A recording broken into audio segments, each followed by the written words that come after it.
തെരഞ്ഞെടുപ്പിന് ഇനി അവശേഷിക്കുന്നത് മണിക്കൂറുകൾ മാത്രമാണ്. കഴിഞ്ഞ 10 വർഷമായുള്ള LDF സർക്കാരിന്റെ ദുർഭരണത്തിനും അഴിമതിക്കും കെടുകാര്യസ്ഥതയ്ക്കും അക്രമ രാഷ്ട്രീയത്തിനുമെതിരെയുള്ള വിധിയെഴുത്താകും വോട്ടിന്റെ രൂപത്തിൽ ബാലറ്റ് പെട്ടിയിൽ വീഴുക.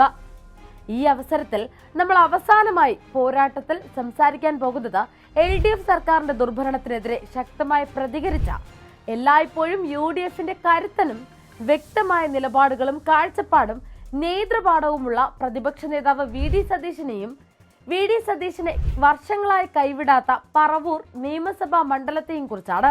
UDF സർക്കാർ അധികാരത്തിൽ വന്നാൽ മുഖ്യമന്ത്രിയാകാൻ സാധ്യതയുള്ള നേതാവ് ആരെന്ന് ചോദിച്ചാൽ ആദ്യം എല്ലാവരുടെയും മനസ്സിൽ വരുന്നത് VD സതീശൻ എന്ന പേരാകും. എറണാകുളം തേവര കോളേജിൽ KSU പ്രവർത്തകനായാണ് VD സതീശന്റെ രാഷ്ട്രീയ ജീവിതത്തിന്റെ തുടക്കം. UUC പ്രതിനിധിയായി തേവര കോളേജിൽ നിന്ന് വിജയിച്ചു. MG university union chairman, KSU സംസ്ഥാന എക്സിക്യൂട്ടീവ് മെമ്പർ, കേരള യൂണിവേഴ്സിറ്റിയിൽ UUC, NSUI ദേശീയ secretary, AICC president, KPCC vice president എന്നീ പദവികളിൽ പ്രവർത്തിച്ചിട്ടുണ്ട്. നിലപാടിന്റെ കാർക്കശ്യം കൊണ്ട് കേരള രാഷ്ട്രീയത്തിൽ വ്യക്തിമുദ്ര പതിപ്പിച്ചയാളാണ് VD സതീശൻ. സംഘപരിവാർ രാഷ്ട്രീയം ക്ഷേത്ര സ്വത്തിന്റെ പേരിൽ കേരളത്തിൽ കലാപത്തിനിറങ്ങിയപ്പോൾ അതിനെ പൊളിച്ചടുക്കിയ നേതാവ്. വിഷയങ്ങൾ പഠിച്ച് അവതരിപ്പിക്കുവാനും സഭയ്ക്കകത്തും പുറത്തും രാഷ്ട്രീയ എതിരാളികളെ വസ്തുതാപരമായും വാക്ചാതുര്യം കൊണ്ടും നേരിടാനുള്ള കഴിവും VD സതീശനുണ്ട്. കഴിഞ്ഞ തെരഞ്ഞെടുപ്പുകളിൽ പ്രതിപക്ഷ നേതാവും UDF ചെയർമാനും എന്ന നിലയിൽ അദ്ദേഹം നടത്തിയ രാഷ്ട്രീയ തന്ത്രജ്ഞതകൾ മികച്ചതാണ്. കഴിഞ്ഞ തെരഞ്ഞെടുപ്പുകളിൽ പ്രതിപക്ഷ നേതാവും UDF ചെയർമാനും എന്ന നിലയിൽ അദ്ദേഹം നടത്തിയ രാഷ്ട്രീയ തന്ത്രങ്ങൾ മികച്ചതാണ്. കാരണങ്ങൾ കൊണ്ട് തന്നെയാണ് പറവൂർ മണ്ഡലം വർഷങ്ങളായി VD സതീശൻ എന്ന ജനകീയ നേതാവിനെ കൈവിടാതെ നിലനിർത്തുന്നത്. നിയമസഭാ തെരഞ്ഞെടുപ്പ് പടിവാതിൽക്കൽ എത്തി നിൽക്കെ ശ്രദ്ധാകേന്ദ്രമായി മാറുകയാണ് VD സതീശന്റെ പറവൂർ മണ്ഡലം. 1/4 നൂറ്റാണ്ടായി UDFന്റെ ഉരുക്കുകോട്ടയാണ് എറണാകുളം ജില്ലയിലെ ഈ പറവൂർ നിയമസഭാ മണ്ഡലം. തീരദേശത്തോട് ചേർന്ന് കിടക്കുന്ന മണ്ഡലത്തിൽ പറവൂർ നഗരസഭ, കോട്ടുവള്ളി, വരാപ്പുഴ, ഏഴിക്കര, ചിറ്റാറ്റുകര, വടക്കേക്കര, ചേന്നമംഗലം, പുത്തൻവേലിക്കര എന്നീ പ്രദേശങ്ങളാണ് ഉൾപ്പെടുന്നത്.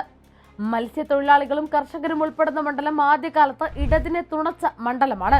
പക്ഷെ പിന്നീട് കോൺഗ്രസിനൊപ്പം നിൽക്കുകയായിരുന്നു. ഇപ്പോഴത്തെ പറവൂരിൽ തുടർച്ചയായ 6ാം തവണയും ജനവിധി തേടുകയാണ് പ്രതിപക്ഷ നേതാവ് VD സതീശൻ. സംസ്ഥാനത്ത് UDFന് അനുകൂലമായ ജനവിധി ഉണ്ടാകുമെന്ന ഉറച്ച പ്രതീക്ഷയിലാണ് VD സതീശൻ പോരിനിറങ്ങുന്നത്. അതുകൊണ്ട് തന്നെ UDFന്റെ തിരിച്ചുവരവും VD സതീശന്റെ രാഷ്ട്രീയ വനവാസ പ്രസ്താവനയുമെല്ലാം വലിയ ചർച്ചയായിട്ടുമുണ്ട്. 2001 മുതൽ VD സതീശന്റെ കോട്ടയാണ് ഈ പറവൂർ. CPIയുടെ P രാജുവിനെ 2700-ലധികം വോട്ടുകളുടെ ഭൂരിപക്ഷത്തിൽ പരാജയപ്പെടുത്തിയാണ് സതീശൻ പറവൂരിലെ തന്റെ ചൈത്രയാത്രയ്ക്ക് തുടക്കമിട്ടത്. 2006-ൽ CPIയുടെ KM ദിനകരനെ 7700-ലധികം വോട്ടുകൾക്കും 2011-ൽ പന്ന്യൻ രവീന്ദ്രനെ 11,000-ലധികം വോട്ടുകൾക്കും സതീശൻ പരാജയപ്പെടുത്തി.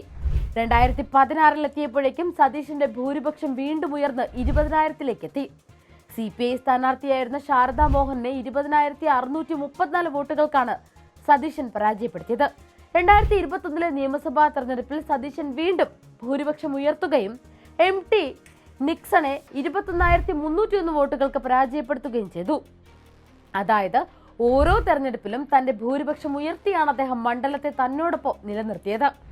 പന്ന്യൻ രവീന്ദ്രനെ പോലെയുള്ള മുതിർന്ന നേതാക്കളെ ഇറക്കിയിട്ടും VD സതീശനെ പിടിച്ചുകെട്ടാൻ ഇതുവരെ ഇടതുപക്ഷത്തിന് സാധിച്ചിട്ടില്ലെന്ന് മാത്രമല്ല, ഓരോ തവണയും ഭൂരിപക്ഷം ഉയർത്താൻ VD സതീശന് കഴിഞ്ഞുവെന്നത് വളരെ ശ്രദ്ധേയമായ കാര്യമാണ്. മാത്രമല്ല, പ്രതിപക്ഷ നേതാവെന്ന നിലയിലുള്ള സ്വാധീനവും മണ്ഡലത്തിൽ കഴിഞ്ഞ വർഷങ്ങളായി നടത്തിയ വികസന പ്രവർത്തനങ്ങളും അദ്ദേഹത്തിന് വലിയ മുൻതൂക്കം നൽകുന്ന ഘടകങ്ങളാണ്. മണ്ഡലവുമായുള്ള വ്യക്തിപരമായ ബന്ധം UDFന്റെ ആത്മവിശ്വാസം വർദ്ധിപ്പിക്കുക മാത്രമല്ല, വിജയമുറപ്പിക്കുകയും ചെയ്തു. പറവൂരിൽ VD സതീശനെതിരെ LDF സ്ഥാനാർത്ഥിയായി CPIയുടെ ET ടൈസൺ മാസ്റ്ററാണ് മത്സരിക്കുന്നത്. കയ്പമംഗലം MLA ആണ് ET ടൈസൺ മാസ്റ്റർ. പക്ഷേ VD സതീശനെ പോലെയൊരു നേതാവിനെ മറികടന്ന് വിജയിക്കാൻ ടൈസൺ മാസ്റ്റർക്ക് സാധിക്കില്ലെന്നത് ഉറപ്പാണ്. ജനകീയനായ നേതാവെന്ന നിലയിൽ മാത്രമല്ല, പ്രതിപക്ഷ നേതാവെന്ന നിലയിൽ ലഭിക്കുന്ന സ്വീകാര്യതയും മണ്ഡലത്തിൽ ചർച്ചയാവുകയും വോട്ട് ശതമാനം വർദ്ധിപ്പിക്കാൻ സഹായിക്കുകയും ചെയ്യും. VD സതീശനെ പോലെ ജനങ്ങളുടെ മനസ്സറിയുന്ന നേതാവിനെയാണ് ജനങ്ങൾക്ക് വേണ്ടത്. അതിനുള്ള അവസരമാണ് നടക്കാൻ പോകുന്ന ഈ തെരഞ്ഞെടുപ്പ്. ഒരുപക്ഷെ കേരള രാഷ്ട്രീയത്തിൽ വലിയ മാറ്റങ്ങൾക്ക് വരെ വഴിവെച്ചേക്കാവുന്ന ഈ തെരഞ്ഞെടുപ്പിന് ഇനി മണിക്കൂറുകൾ അവശേഷിക്കുമ്പോൾ വളരെ ആകാംക്ഷയിലാണ് രാഷ്ട്രീയ കേരളം. കൂടുതൽ വാർത്തകൾക്കും വിശേഷങ്ങൾക്കും ഞങ്ങളുടെ channel like, share and subscribe ചെയ്യുക. കൂടാതെ സബ്സ്ക്രൈബ് ബട്ടണിലെ ബെല്ലൈക്കൺ ഇനേബിൾ ചെയ്യാൻ മറക്കരുത്.